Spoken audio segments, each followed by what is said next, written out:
Okay. Hi my loves, in this reading we were going to have energy reading or love reading energy between you and your person. Okay, so let's see the situation first. Anong meron sa connection na to? Friends, influences. So my loves,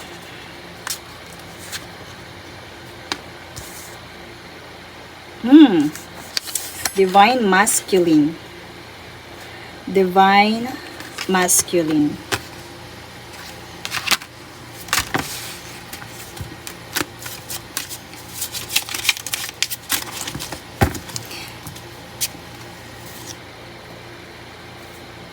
New love.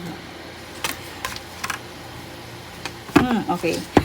My loves, right now, kung ano man yung nangyayari sa connection ninyong dalawa, my loves, I hear na may malaking factor yung mga influences or advice ng friends nyo about your relationship.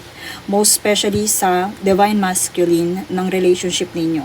Kumbaga, nagpapa-apekto siya sa mga sinasabi ng mga taong nag-a-advise sa kanya, my loves, yung Divine Masculine.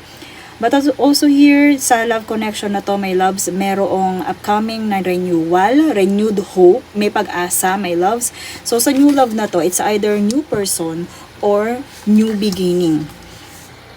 Dito sa new love na to, it's either new person or new beginning, my loves. Pero yun, right now, ang energy or love connection, energy reading ng love connection ninyo is malaki yung factor na impluensya from other people, lalo na sa side ni masculine. Okay? Lalo na sa side ni masculine. Right now, pwedeng kailangan niya yung mga advice ng kanyang friends. Pwedeng iyon yung pinagfocusan niya, or pwedeng iyon yung pinakikinggan niya right now. Okay, let's see more clarifier about this.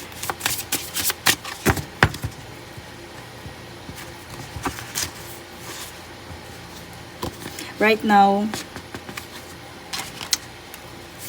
unpredictable. Unpredictable.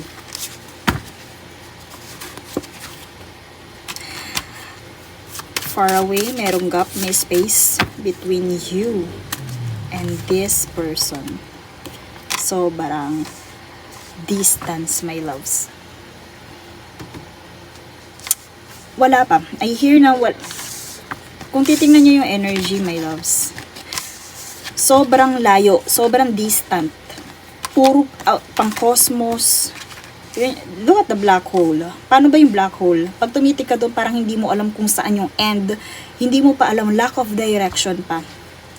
I hear na lack of direction pa itong connection na to right now. So, kumbaga, may kinalaman doon yung mga advices ni friends. And ito, my loves, very distant kayo sa isa't isa. Parang hindi nyo na nga kilala yung isa't isa, my loves. Because you are dealing, or one of you is dealing with unpredictable personality. So, minsan parang drawn ka sa kanya, pero hindi mo alam kung ano yung nasa isip niya, hindi mo alam kung ano yung plans niya, my loves. So, dito, still secret, masyado pang hindi napapakita, my loves, yung energy niya. Hindi mo matatansya kung ano yung energy niya, my loves, right now. And this Divine Masculine, I hear na merong nakakapagpahat, init ng kanyang, pwede ng kanyang ulo, ng kanyang temper, kasi dito, my loves, parang sa Divine Masculine to, it's either kung hindi to attraction, ito ay init ng ulo, galit. Okay? So dito, my loves, nandito na yung unpredictable and secret, my loves. Right now, still into confusion. May renewed hope dito, but I see na hindi pa sa ngayon, malayo pa, matagal pa to, my loves. Matagal pa to because of this alienation. Kung sabi ko nga, kung yung new love na to is bagong person, hindi mo pa to kilala. Kung ito naman is yung love connection ninyo, matagal pa to mangyayari. Itong renewed hope na to, my loves, because of this black hole. My loves, I see na kaya parang unpredictable itong taong to because of the influences ng ibang tao o ng mga tao sa paligid niya. Okay? So, because of the influences ng mga tao sa paligid niya, my loves. Let's see more clarifier.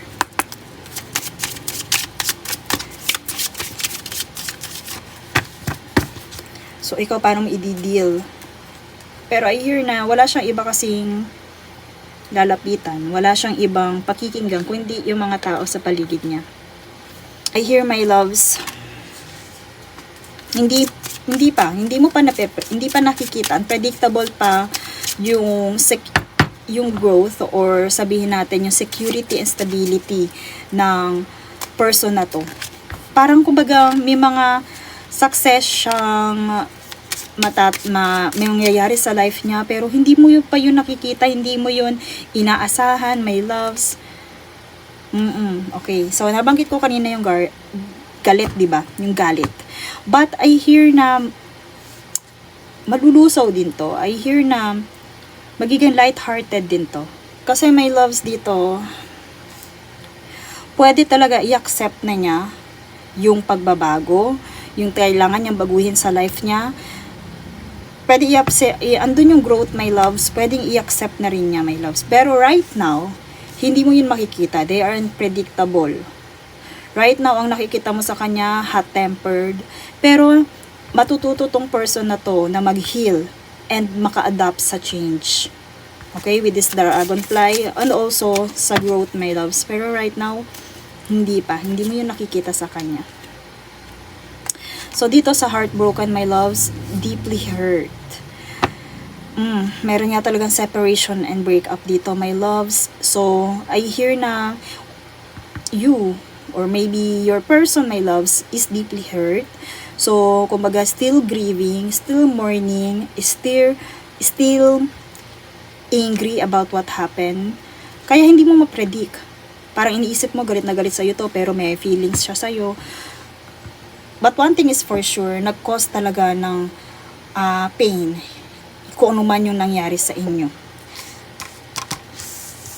And I also hear na yung pain na yon ang nagiging cause din ng kanyang confusion about this relationship. Okay, let's see more energy from this love connection.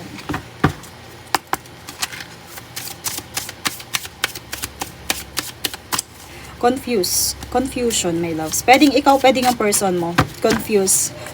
Kasi, dahil dun sa, alam niyo yun, mix yung nararamdaman eh. Galit, pagiging light-hearted, pagiging sad. But one thing is for sure, nandyan, you begin to feel your heartbeat faster when you are close with this someone. Andun pa rin, meron pa rin naman. And, for this connection, your connection is eternal and unbreakable. So, my loves, meron talagang renewed hope na darating sa inyo, but not right now. Rejoice. Ayan. Embrace your loving connection and rejoice. Darating kayo sa part na yon, pero hindi pa sa ngayon. Okay? So, wag asahan na mabilis ito na mangyayari kasi there's a lot of black hole dito. Wala pa talagang direction. Hindi pa alam kung saan magsisimula, kung ano talaga yung healing, my loves. So, kasi may anger, may sadness. Wedding. My loves, kung hindi kayo kasal, pwedeng my loves, ikakasal ka rin with this person. Or pwede, kung hindi pa kayo nakikita, pwede magkita kayo sa wedding, honeymoon. Ayan. My loves, itong renewed hope na to, kung hindi pa kayo kasal, pwedeng after dito sa renewed hope is, or renewed love and hope, is maikasal na kayo.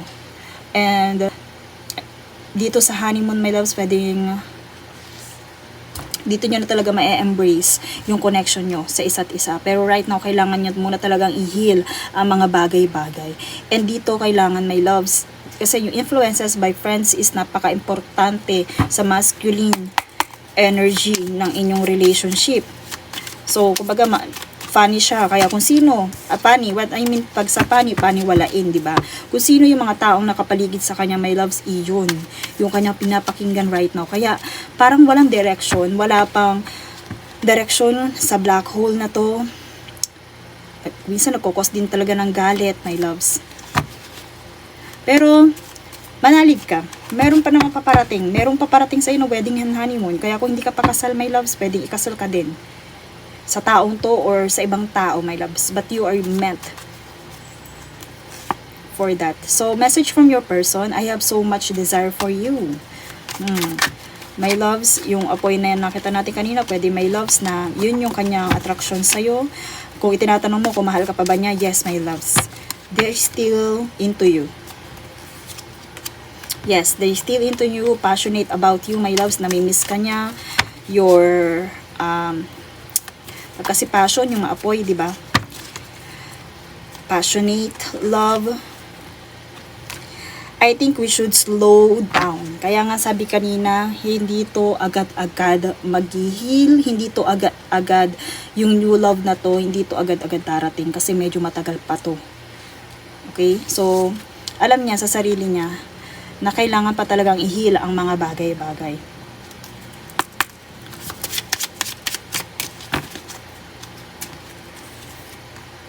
Open your eyes.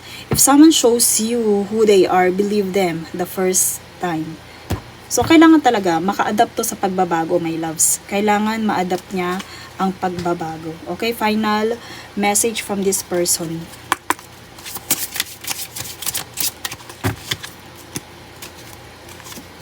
Sorry. I am so sorry for the pain I have caused you. I am sorry I wasn't there when you needed me the most. They're feeling sorry. Okay? I wanted to be there to comfort you, but I was afraid of letting you down. My loves, they feeling sorry, this person, kung ano man yung nagawa niyang kasalanan sa'yo, they feeling sorry. Wala man siyang opportunity para sabihin to, but this message is for you. Ito ay galing sa kanya, my loves. So, let's pull our final card, spirit messages for this love connection, my loves. Spirit messages for this love connection.